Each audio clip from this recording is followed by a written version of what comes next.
Shalom, Senbet Salam. Greetings to the Royal Order of the Ethiopian Hebrews, and I elect RasTafari. Greetings in the name of the King of Kings and in Adonai, Yeshua I HaMoshiach I's name. We're studying the 31st Torah portion known in the Hebrew as Emor, which means to say. Ba'amrinya in the Metzaf Kedus, the Book of the Seven Seals of the Lion of the Tribe of Judah, is known as Beleh Nigaracho. And here we're going to meet the Kohanes, the Kahins, the Kahinat, the priests, and the Lewawiyan, and the Levites. Now we're in season 3. We're in Leviticus, and the episode that we are studying is number 31, known as Emor, which means to say, Bamarinya Bele Nigaracho. So this will be the second part for this Jubilee year. 2015 is a Jubilee year. Yobelu Amet. It's a Shemitah year, year of release for the once lost but now found black sheep of the house of Israel, the Beta Israel in the Americas and the Caribbean globally. But the emphasis of prophecy is this North country, the wilderness of this North country that we call America, right? Or the West, right? So here we meet the Kohen, the Kohanim, or the Kahins, the priests, and the Levites. Now, Yaakov, Father Jacob, the blackest Jew the world ever knew, of course, he had 12 sons. Now, these 12 sons, they became the founders and the patriarchs of the 12 tribes, the Shevatim, the Negadoch, right, of Israel, Ze Israel. Now, his son, Lewi, known as Levi, had 3 sons, Gershon, Kohath, and Merari, according to Genesis 46, verse 11, and Exodus chapter 6, verses 16 to 26.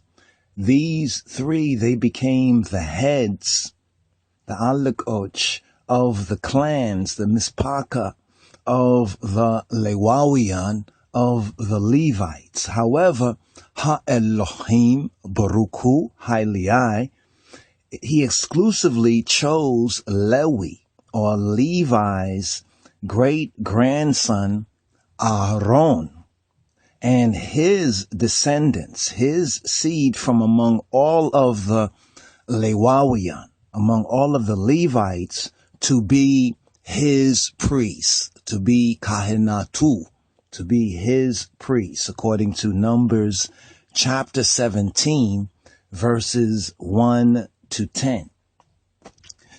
In other words, there are 3 classes, or we can say there are 3 types within the structure of the Hebrew society. In the structure of the Ethiopian Hebrew society, there are 3 classes, or there are 3 types. What are these 3 classes? What are these 3 types within the structure of the Judah-ish, the line of the tribe of Judah society? 1, it's the Kohen, or the Kahin, the priest. Then we have the Levi, or the Lewi, speaking of the Lewawiyan, the Levites. And then we have the Israelite, right? The Israelite, that song by Peter Tosh. Actually, we have a reading from his namesake, Petros, or Peter, in this Torah portion, reading and feeding. So stay tuned, my brothers and sisters. Now, only the Kohanim, speaking of the priests, are physical descendants of Aaron, and they're assigned the priestly duties of offering, the korbanot, the korbanot are what is makreb, what is presented, what is offered. And this is known in the Old Testament as the sacrifices. So it's the descendants, the physical descendants of Ha'aron, of Aaron, who are known as the Kohanim, and springing from his three sons, Gershon, Kohath, and Merari, as we mentioned earlier. Now, the other descendants of Levi, they were assigned roles and responsibility to assist in the maintenance of the Mishkan, in the maintenance of the tabernacle, in the maintenance of the Debtarah, the Dinquan, the tent. Now, which were these roles? Some of the roles were, for example, carrying the various vessels, assembling these vessels when Yahweh, the sustainer, moved the camp, because the camp was mobile, right? The camp was mobile, and so on. And the details, we'll touch on the details, and the details are there. This is just to give you a kind of overstanding of the order, right? The Ivine order of that order and our order after the order of Melchizedek, right? Because the groundation, right, is according to the pattern of Lewi. And we find that within the epistle to the Hebrews in the New Testament, the Berit Chadasha in the Hadis Kidan. Amen. Now, only the Kohanim were allowed to perform the priestly service, and the priestly service were known as the avoda, right? The avoda, the priestly service on behalf of Israel. So they perform the priestly service on the behalf of all of Israel, Jah's people. Now the Kohanim then are a subset, actually, or a subgroup of the tribe of Lewi, of the, when we say Moa Anbesazim Negede Yehuda, we are speaking now of the Negede Lewi, or the tribe of Levi. Thus, while every Lewawian, every Levite is an Israelite, every Levite is an Israelite, a descendant of Israel, and thus of Yaakov, of Jacob. Not every Levite, not every descendant of Lewi is a Kohen, This needs to be understood. Not every descendant, or not every Levite who's a descendant of Levi is a Kohen, is a descendant of Aaron. So this is very important for us to understand and to get an understanding that when we are speaking about priests, there are priests, but the priests are descendants of who? The priests are descendants of Aaron. Yet not every Levite, but the priests who are descendants of Aaron, they are Levites, but not every Levite is a Kohanim, is a Kahanat. This is a very important distinguishing mark. And as we get into the new covenant, it has its perfect type, right? But this is the groundation, right? This is the groundation, and this is getting an overview of this particular episode, or this Torah portion, which is number 31, known as Emor, Bele Nigaracho. If we were to look at a chart, I'll bring up a chart. A chart might explain it even a little bit better. But let's ask another question. Why were they chosen?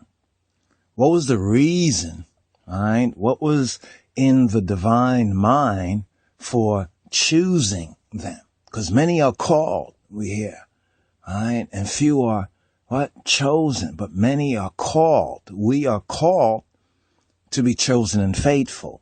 But why were they chosen? In a word, it's loyalty, right?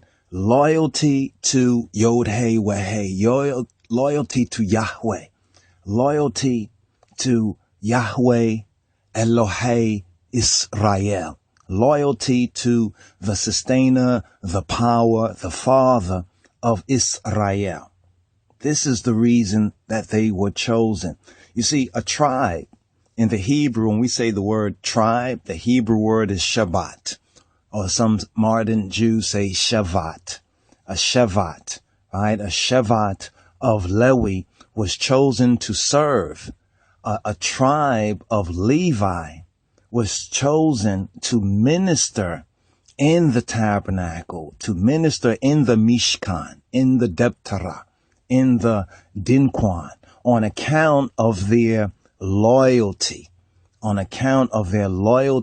the sustainer Yahweh, to the sustainer Jah, RasTafari, during times of national peril.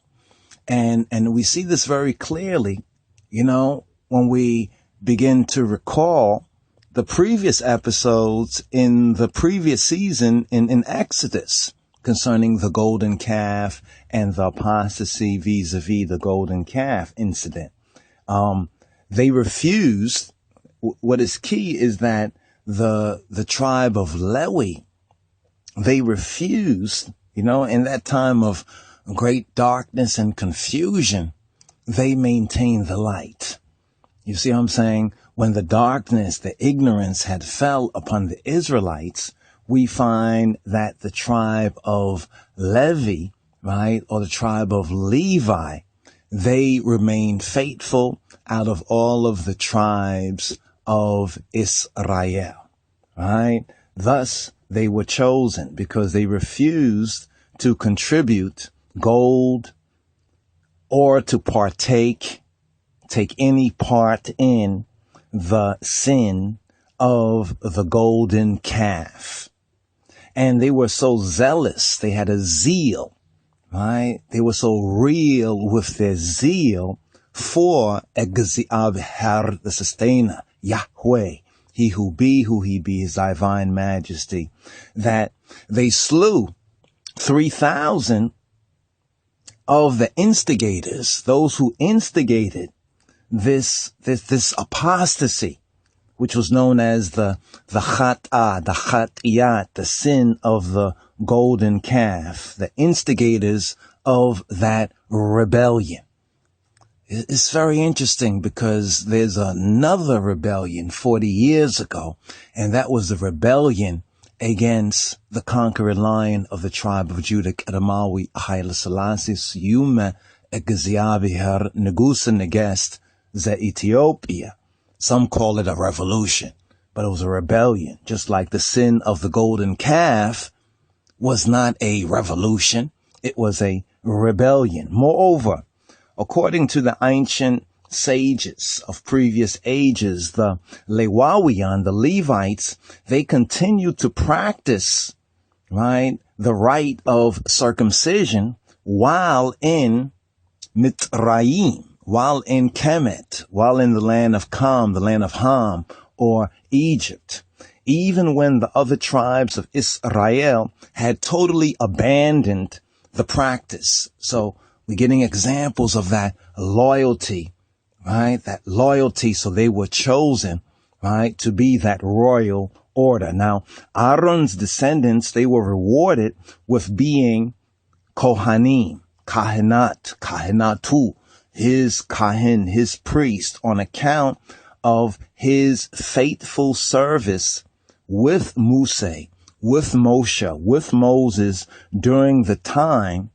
that is known as the Yetziat Mitzrayim, the Exodus from Egypt, the Yetziat Mitzrayim, Gibit, the Tza'at, the coming out from Egypt.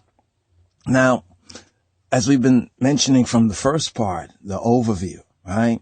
This particular Torah portion, Emor, the 31st Torah portion, lays out additional restrictions, rules and regulations, but mainly restrictions on the Kohanim, on the priests who are the descendants of Aaron. All right. Make sure you make that distinction. Really should make that distinction. Then it will become very, very clear when we come into the new covenant, right? When we come into the Berit Chadasha, because the foundation, we're speaking about the order of Melchizedek, the order of Melchizedek. The scriptures tells us that it's according to the pattern, right? According to the pattern of the old, according to the pattern of Levi and Lewawian, Leviticus. Amen. Now, since the Kohanim, they were set apart. The Kohanim, even more so than the Levites, the Kohanim, they were set apart for direct service to Jah, direct service to Yahweh. Additional restrictions applied to them that did not apply to the rest of the Mispaka, to the rest of the clan of Levi, or to the Israelites in general.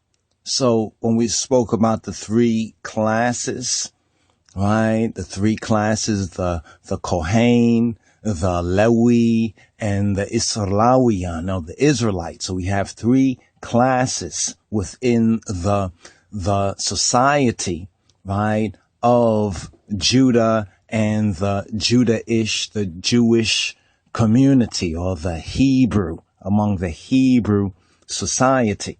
For example, they may not touch a dead body, deaders, right? And as we explore this theme, it'll become clear the irid of the Spirit, right? The Holy Spirit within RasTafari that separates itself also from debtors. And there's a big emphasis on debtors, right? As we have right here with the Old Testament Kohanim, right? Which were set apart for what? That direct service. Why?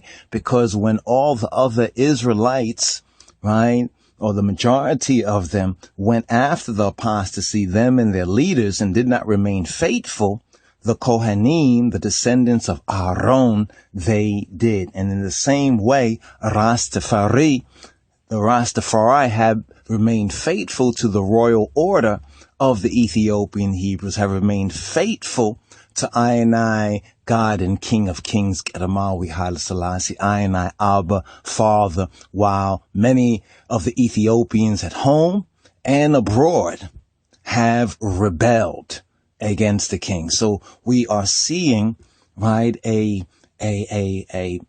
prophetic reflection, right, of this time by studying that time in the divine mind. So they were not to touch debtors or a dead body, or they would be considered tameh.